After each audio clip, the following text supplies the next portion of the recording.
The opposition, led by the Azimio coalition, argued that it was unconstitutional.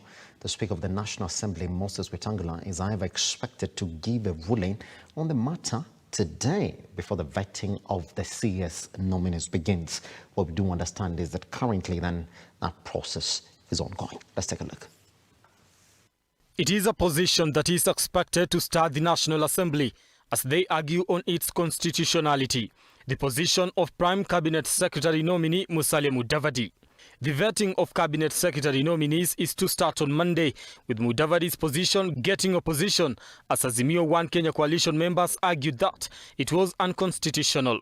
This week, a meeting called by the Appointments Committee Chairman Moses Wetangula to set ground rules for the vetting of CS nominees was interrupted after Azimio member led by Minority Leader in the House Opiyo Wandayi, who sought direction on whether the position is provided for in the Constitution. Wandayi argued that the Constitution only provides for the President, Deputy President, Cabinet Secretary and Attorney General positions, and that there is no provision for Prime Cabinet Secretary. The move by the opposition led to Wetangula promising to give a communication on the way forward on Monday before the vetting process begins. President William Ruto nominated the ANC leader following a deal the two had signed when they agreed to work together as the country headed to the polls. When he formally nominated him, President Ruto said Mudavadi will be tasked with assisting the president and his deputy Rigathi Gachagua. Some of the roles include to coordinate and supervise ministries and state departments. He will also lead the Kenya Kwanza's administration legislative agenda in consultation with the two and the coalition leaders in parliament. Mudavadi will also perform any other role as may be assigned by the president. Mudavadi, who is a former vice president and also served as a deputy prime minister in the Grand Coalition government, will appear before the vetting panel chaired by Wetangula on Monday at 9 a.m. Besides Mudavadi, former National Assembly Speaker Justin Muturi will also face the committee on Monday after being nominated as the next Attorney General to replace Kihara Kariuki.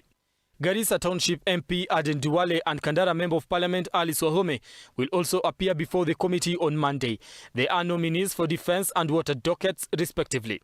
Also to face the committee on the same day is Alfred Mutua, who is the CS nominee for Foreign Affairs. On Tuesday, it will be the turn for Kithure Kindiki, who is the CS nominee for Interior and National Administration. Former Central Bank Governor Njuguna Ndung'u, who is the CS nominee for National Treasury. Aisha Jumwa, CS nominee Public Service. Davis Chirchir, CS nominee for Energy. And CS nominee for Trade, Moses Kuria. Others will appear between Wednesday and Saturday when the vetting will end. The last to be vetted will be Secretary to the Cabinet Mercy Wanjau, who is seeking to be the second person to occupy the constitutional office that has remained vacant since 2013, but it is held in the interim by Joseph Kinyua. In a notice published on Thursday, Assembly Acting Clerk Sarah Kioko asked all nominees to ensure they carry along clearance from the Ethics and Anti-Corruption Commission, Kenya Revenue Authority, Higher Education Loans Board, Directorate of Criminal Investigations, and the Credit Reference Bureaus.